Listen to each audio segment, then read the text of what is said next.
Est-ce qu'il y avait but sur la frappe de Xavi Simons face à l'équipe de France? Salut à tous les gars, c'est Azial. Aujourd'hui, on se retrouve pour une nouvelle vidéo. Vidéo encore débat slash actualité sur ce fameux but inscrit par Xavi Simons lors de ce Pays-Bas-France qui a été refusé pour une position de hors-jeu. Donc une action de jeu a été sifflée de la part de Dumfries. On le voit bien sur l'image de la miniature où Dumfries, soi-disant en tout cas, c'est ce qu'ont décidé de prendre comme décision les arbitres de la VAR et l'arbitre central. Dumfries gêne Mike Maignan par rapport à sa vision et aussi par rapport à son plongeon qu'il aurait pu faire pour arrêter la frappe. On va parler de ce sujet parce que c'est un sujet qui a fait pas mal de débats ces derniers temps, là, c'est depuis qu'il y a eu le match finalement. J'en ai un petit peu répondu, voilà, j'en ai un petit peu parlé, pardon, et j'ai un petit peu répondu à la question lors de mon débrief sur le match. Donc je vous invite à aller voir le débrief aussi si ça vous intéresse. Mais dans cette vidéo, on va un petit peu plus approfondir et je vais un peu plus donner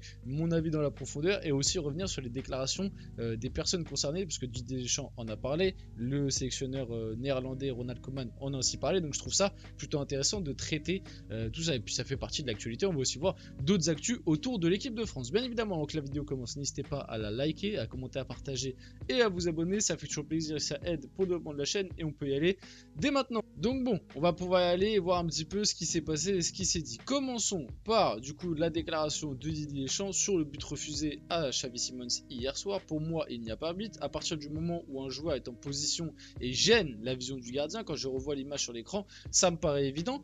Alors bon, déjà je vais prendre cette déclaration, je vais un petit peu développer et vous donner mon avis par rapport à ça. C'est comme je vous l'avais dit dans mon débrief.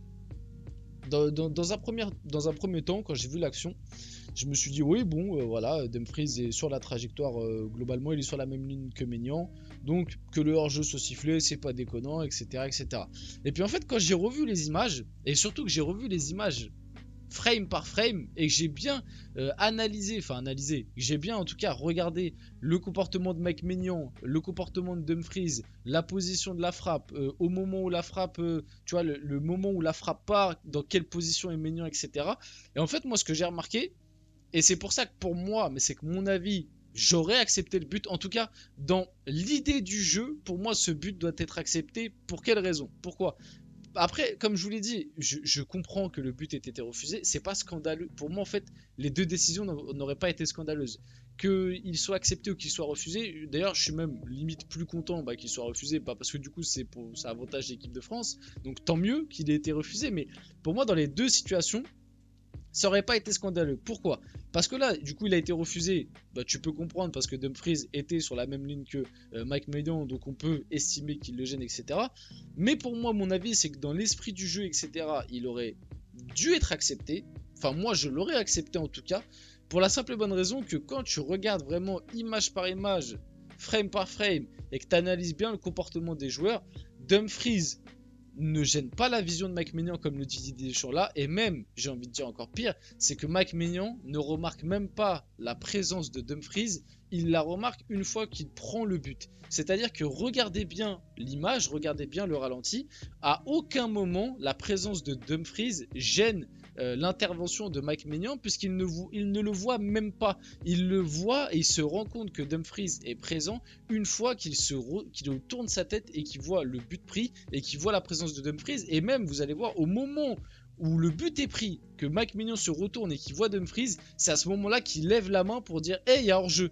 Avant ça, à aucun moment Mike Maignan lève la main et à aucun moment, je pense même que Mike Maignan voit Dumfries. Ensuite, le second argument que j'ai envie de mettre sur le fait que, pour moi, la présence de Dumfries ne change rien par rapport à l'intervention de Mike Maignan. Comme je vous l'ai dit déjà, le premier truc c'est qu'il ne le voit pas avant de prendre le but. Et le deuxième truc c'est qu'au moment de la frappe de Xavi Simons, Mike Maignan est en train de se relever. Il est encore un petit peu au sol, tu vois, il a encore un genou un peu au sol, il est en train de se relever. Et quand tu vois la puissance de la frappe et à l'endroit où elle se range, tu peux estimer que un gardien, et de toute façon ça rejoint un petit peu le premier argument que j'ai dit, de toute façon il voit pas la présence de Dumfries, donc il a agi comme il aurait agi de manière absolument normale pour moi. Donc il aurait pas pu intervenir sur le but. Et en plus de ça, il se rend compte de la présence de Dumfries une fois qu'il prend le but. Donc pour moi, pour ces deux raisons, ça montre bien que Dumfries ne fait pas tant action de jeu que ça, parce que faut reprendre un petit peu les termes de action de jeu, parce que j'ai vu des gens dire oui, mais Dumfries il fait action de jeu, il est sur la même ligne que Maignan, donc il fait action de jeu. Action de jeu, c'est quand un joueur est hors jeu et influe sur soit le comportement des autres joueurs, soit sur le jeu en lui-même, c'est-à-dire en touchant la balle, etc. C'est ça faire action de jeu.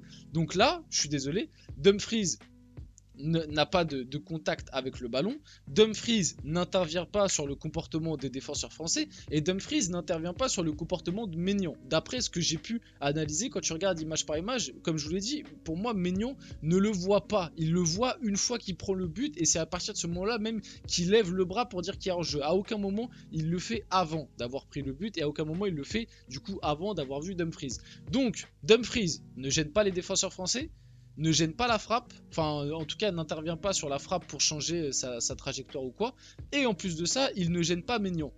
Donc, factuellement, avec en tout cas l'argument que j'ai énoncé, il ne fait pas action de jeu. Donc le but n'aurait pas dû être refusé pour présence de Dumfries pour action de jeu. Maintenant que j'ai on va dire développé ma thèse, je suis pas en train de dire que j'ai raison. Je suis en train de dire que c'est juste de moi, mon interprétation personnelle de ce que je vois, enfin de ce que je ressens en regardant les images. Maintenant, je pense que de toute façon sur ce genre d'action un petit peu litigieuse, chacun a son avis. Chacun donne des arguments et des raisons pour son avis. Tu vois, il n'y a pas de vérité absolue, comme j'ai dit un peu plus tôt. Le but, qu'il soit accepté ou refusé, pour moi, c'est pas scandaleux. Là, il a été refusé. Bon bah voilà, moi ça me choque pas non plus spécialement, mais je peux comprendre que quand t'es hollandais, je peux comprendre que quand t'es néerlandais, bah t'as le seum. Parce que tu peux te dire, ouais, ça se joue quand même à pas grand chose, c'est un peu litigieux. Et aussi, il y a un truc qui pour moi signifie beaucoup de choses, c'est le temps qu'a mis la VAR. La VAR a quand même mis quasiment 3 minutes pour refuser le but. Quand tu mets 3 minutes sur une action qui, soi-disant pour certains, paraît évidente, comme pour Didier Deschamps, ça paraît évident. Bah si ça paraît tant évident que ça, pourquoi la VAR a mis 3 minutes? Ça reste quand même des arbitres professionnels, on peut des fois comprendre qu'ils font des dingueries, mais globalement ça reste quand même des mecs calés sur le sujet. C'est que si ça a mis autant de temps à être refusé, c'est qu'il y a eu doute, et qu'il y a eu gros doute, parce que pour mettre quasiment 3 minutes, c'est que vraiment ça s'est posé beaucoup de questions. Et je pense que eux aussi, ils ont dû analyser frame par frame on va dire le comportement de Dumfries, le comportement de Maignan, le comportement des défenseurs et tout. Et moi, je peux vous le dire, à mon avis, ça a dû jouer à pas grand chose. Ils ont décidé de prendre leur propre interprétation et du coup de refuser le but. Moi, comme je l'ai dit, mon interprétation, ça aurait été de l'accepter. Maintenant, ça s'est joué à pas grand chose et je peux comprendre les deux arguments. Le principal, en fait, c'est justement d'argumenter et pas juste de dire comme un débile, ah, le but, c'est normal qu'il soit refusé. Voilà, donc si vous voulez en débattre dans les commentaires, il n'y a pas de souci, mais en ayant des arguments sympathiques et pas juste dire ouais, bah, c'est normal que le but il soit refusé, il y a Dumfries, il gêne. C'est pas un argument, ça. Oui, on l'a tous vu que Dumfries il est là, mais bon, pour moi en plus, il gêne pas tant que ça réellement l'intervention de Mike Maignan. Mais bref, Ronald Koeman estime que le but de Xavi Simons face au bleu était valable, Dumfries n'a pas gêné le gardien, et moi je suis un peu d'accord par rapport à sa déclaration. Ce n'est pas à cause de Dumfries que Maignan n'est pas allé chercher le ballon. Bon, après, on va se dire aussi qu'il y a le côté où il défend, bah voilà, il défend ses couleurs, donc voilà. Pareil pour Deschamps, ça lui paraît évident que le but soit refusé, c'est normal. Chacun défend sa paroisse. Mais, bah, comme vous l'avez compris un petit peu dans mon développement, moi je suis un peu plus d'accord de l'avis de Ronald Koeman. Hein. Pour moi, Dumfries, Maignan ne remarque pas sa présence. Il remarque sa présence une fois que le ballon est dans le but. Donc, est-ce qu'il a vraiment interféré sur l'intervention de Mike Maignan? Je suis pas sûr. Et du coup, est-ce qu'il y a action de jeu? Bah, je suis pas sûr non plus.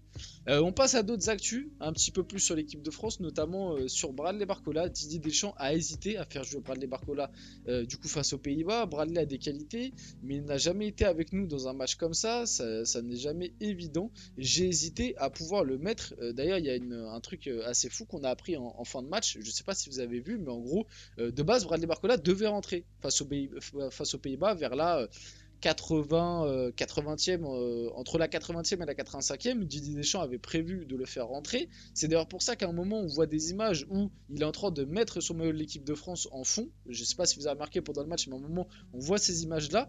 Et au final, au dernier moment, Deschamps a décidé de ne pas le faire rentrer. Et c'était dans l'idée de conserver le match nul. Voilà, c'est ce qui est sorti.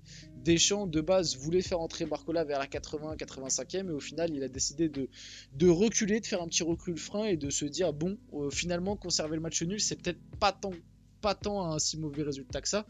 Donc très déçu de ce coaching de Deschamps. Moi j'aurais aimé voir un Bradley Barcola. Et aussi une information qui est pas très cool, ça c'est Kingsley Coman n'a pas pu participer au match face aux jeunes de Paderborn et incertain face à la Pologne, touché au mollet.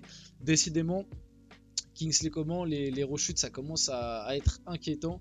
Et le joueur que ça fait mal. Et il nous aiderait énormément en équipe de France. J'espère que c'est pas trop grave et qu'il sera là pour les huitièmes. On va finir la vidéo là-dessus. J'espère que cette vidéo vous a plu. Si c'est le cas, n'hésitez pas à la liker, commenter, partager et vous abonner. Les gars, c'était Aziel. On se retrouve très rapidement pour une prochaine vidéo.